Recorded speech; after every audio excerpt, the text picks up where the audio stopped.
Alors l'opération d'aujourd'hui, c'est une opération qui découle de notre volonté, de la volonté de Monsieur le maire, de stériliser les œufs de goéland, comme ça se fait déjà dans de nombreuses villes, par exemple sur l'Atlantique ou sur le sud-ouest, et afin de réduire la population. Les nuisances sont principalement des cris incessants, des vols de nourriture sur les terrasses, empêcher les gens d'aller sur leurs terrasses quand ils sont en train de déjeuner ou dîner tranquillement, des captures de petits animaux de compagnie pour les manger, hein. Des attaques dans les cours d'école d'enfants quand ils sont en train de prendre leur goûter. Donc ce sont des prédateurs sur des animaux dangereux. Donc il ne s'agit pas bien sûr d'éradiquer la race des goélands leucophées, ce qui est de toute façon formellement interdit, mais d'avoir la permission, ce que nous avons par arrêté préfectoral pour 3 ans, de stériliser leurs œufs afin de réduire petit à petit la population.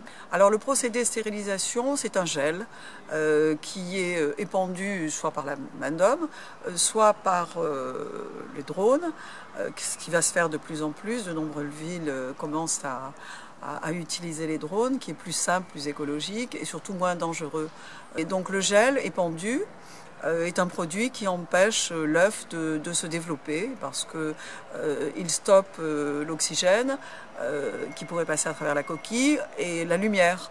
Donc tout simplement l'œuf au tout début de la ponte ne se développe pas.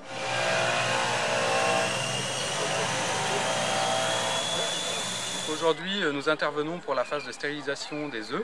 Nous avons fait une première phase dans laquelle nous avons opéré avec un premier drone de repérage.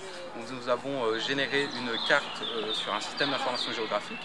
Donc cette carte nous positionne chacun des nids qui ont été repérés la semaine dernière. Et aujourd'hui, j'interviens pour revenir sur les nids qui ont été repérés et appliquer le liquide pour stériliser les œufs. Lors des interventions, les goélands généralement sont assez effrayés par le drone. Ils viennent quand même pour essayer de protéger leurs œufs, mais ils n'aiment pas trop et généralement les goélands s'arrêtent à quelques mètres du drone parce qu'ils voient très bien qu'il y a un risque potentiel pour eux.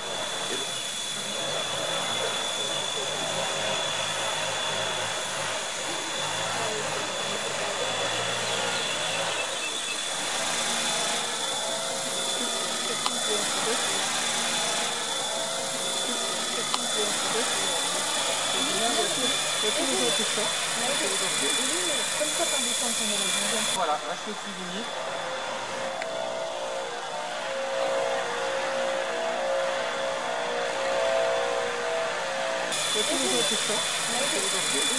Comme ça, par du temps qu'on est